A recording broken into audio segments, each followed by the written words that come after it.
was not me nor none of you. Good time of day unto your royal grace. God make your majesty joyful as you have been. Saw you the king today, my lady of Derby, but now the Duke of Buckingham and I are come from visiting his majesty. What's likelihood of his amendments, Lord? Good hope. His grace speaks cheerfully. God grant him health. Did you confer with him? We did. And his majesty desires to make atonement betwixt the Duke of Gloucester and your family. Would all were well, but I fear that will never be. I fear our happiness is at its highest. Who are they who complain to the king that I pursue them stern and love them not? Because I cannot flatter and speak fair, smile in men's faces, smooth, deceive, and cog, I must be held as a rancorous enemy? Cannot the plain man live and think no harm? But thus this simple truth be abused by silk and sly, insinuating jacks? To whom in all this present speaks your grace? Do thee, that have no honesty nor grace. Well, what have I injured thee? What done thee wrong? Or thee? Or thee? Or any of your faction? Plague upon you all! This royal person cannot be quiet, scarce a breathing while. But you must trouble him with new complaints. My brother of Gloucester, you mistake the matter. The king said to us that he may thereby gather the ground of your ill will, and so remove it. I cannot tell.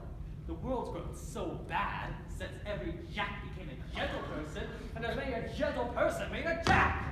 Come, we know your meaning, brother Gloucester. You envy my advancement and my friends. God grant we never may have need of you. Meantime, God grants we have need of you.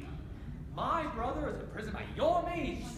Myself disgraced, and nobility held in contempt. Wow! I never did incite his majesty against the Duke of Clarence. My lord, you do me shameful injury, falsely to draw me in these vile suspects.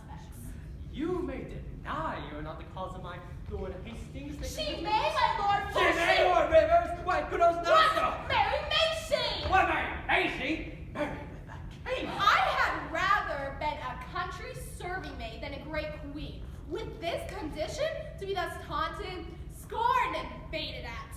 My lord of Gloucester, I have too long borne your blood upbraidings and your bitter scoffs. By heaven, I will acquaint his majesty. What? Right you me with the tongue of the king? Tell him, spare not. I do challenge, foolish for this world. Hear me, you wrangling pirates, the bull-headed Jane, that which you killed from me. Which of you trembles not that looks on me? Oh, gentle villain, do not turn away. Thou wrinkled witch, what makest thou in thy sight? A husband and a son thou owest to me, and thou a kingdom, and all of you allegiance.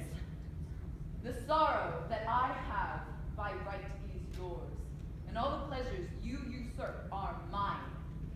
The curses my noble father laid on thee, his curses, then from bitterness of soul denounced against thee, are all fall upon thee. And God, not we, hath plagued thy bloody deed. Amen. So just is God to right the innocent. Oh, 'twas the foulest deed to slay the maid. Some wept to hear Our Chamberlain, then present, wept to see. Very true, yes. Oh, what were you snarling all before I came, ready to catch each other by the throat, and turn you all your hatred now on me? Can curses pierce the clouds and enter heaven? Why then give way, dull clouds, to my quick curses. Edward, thy son, which now is Prince of Wales, for Edward, my son, which was Prince of Wales, died in his youth by like untimely violence. Thyself a queen, for me that was a queen. Outlive thy glory like my wretched self. Long die thy happy days before thy death, and after many lengthened hours of grief die neither mother, wife, nor England's queen. Rivers and Grey, you were standers by, and so was thou, Lord Hastings in Dorset, when my son was stabbed with bloody dagger. God, I pray him that none of you may live to see your natural age! Have thou thy tongue, thou hateful withered hag! And leave out thee. Stay, dog, for thou shalt hear me. If heaven have any grievous plague in store, oh, let them keep it till thy sins be ripe, and then hurl down their indignation on thee, the troubler of the poor world's peace. Let no sleep close upon that deadly eye of thine, unless it be while some tormenting dream afflights thee with a hell of ugly devils. Thou elvish marked, abortive, rooting hog! Thou brag of honor, thou tested Richard!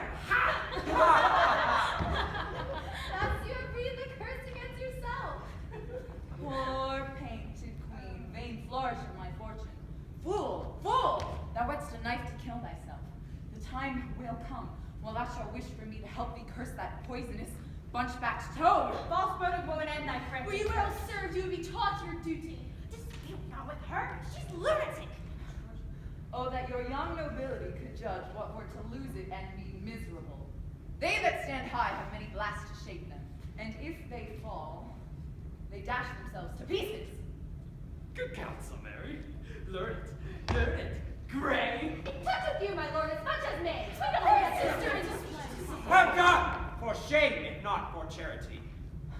Oh, princely Buckingham, I'll kiss thy hand in sign of league and amity with thee.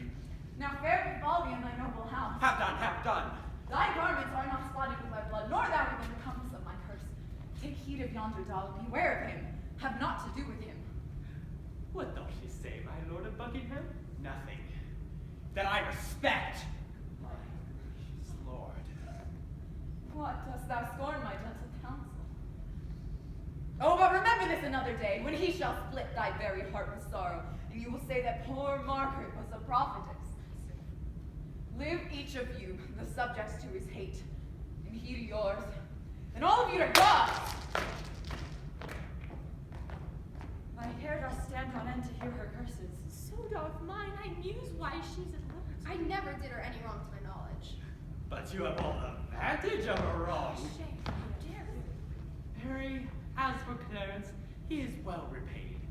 God pardon all of them who are the cause of it. A virtuous and a Christian-like conclusion. Madam, his majesty doth call for you. And for you, my noble lords. Katie, we come. Lords, will you come with us? Madam, we will attend your grace.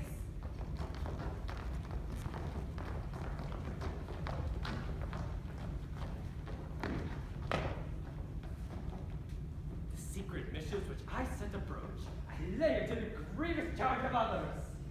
Clarence, whom I indeed have laid in darkness, I do believe on the many simple gulls that say is a queen and her allies that stirred a king against a duke, my brother. And they believe it. And thus I clothe my naked villainy, seem a saint, when most I played a devil. Soft, here come my executioners. How now, my hearty, stout resolved mates?